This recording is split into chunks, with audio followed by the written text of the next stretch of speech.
एक बार राधा रानी अपनी सखियों के साथ दिवाली पूजन के लिए बागों में फूल चुन रही थीं। बाग रंग बिरंगे और सुगंधित पुष्पों से भरा हुआ था। बाग में अनेक प्रकार के सुंदर फूल थे। राधा रानी फूल लेकर लौट रही थी कि उसी समय अचानक तेज सुगंध वाली हवा का एक झोंका आया। एक ऐसी महक जो ब्रज में या किसी गांव में किसी ने कभी महसूस नहीं की थी। महक इतनी तेज और सुगंधित थी कि राधा रानी और सखियां उस महक की ओर खिंचती चली गईं। सुगंध का पीछा करते करते राधा और सखियां एक छोटे से वनक्षेत्र में पहुंची, जहां एक सुंदर कस्तूरी मृग झाड़ी में फंसा हुआ था। उसी मृग के शरीर से वो अद्भुत सुगंध आ रही थी।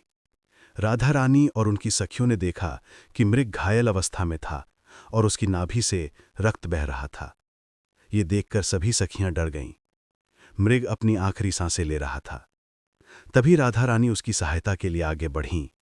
मृग बहुत खुश हुआ कि राधा रानी उससे मिलने आई हैं। उसे आभास हो गया था कि अब उसके पास अधिक जीवन शेष नहीं है। मृग ने राधा रानी से कहा, मैं एक साधारण मृग हूं। मेरे पास कुछ नहीं है जिसे मैं आपको भेंट कर सकूं। ये सुनकर राधा रानी बोली, हम तो तुम्हारी नाभि से आने वाली सुगंध से ही खींचे चले आए।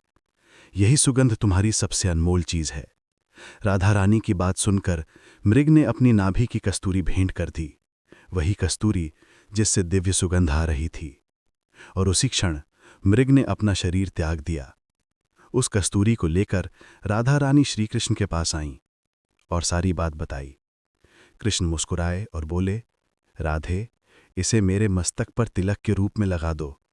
राधा रानी ने इसका कारण पूछा तो कृष्ण बोले, राधे, ये सिर्फ कस्तूरी नहीं है, ये उस मृग का प्रेम है। वो अपना पूरा जीवन यही सोचता रहा कि मैं उसे ऐसा क्या दूं जिससे मैं प्रसन्न हो जाऊं। इसी सोच में उसका जीवन समाप्त भी हो गया और उसे पता भी नहीं चला। मैं उसके प्रेम का ऋण नहीं चुका सकता।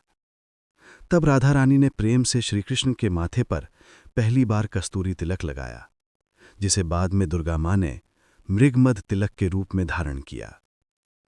राधे राधे।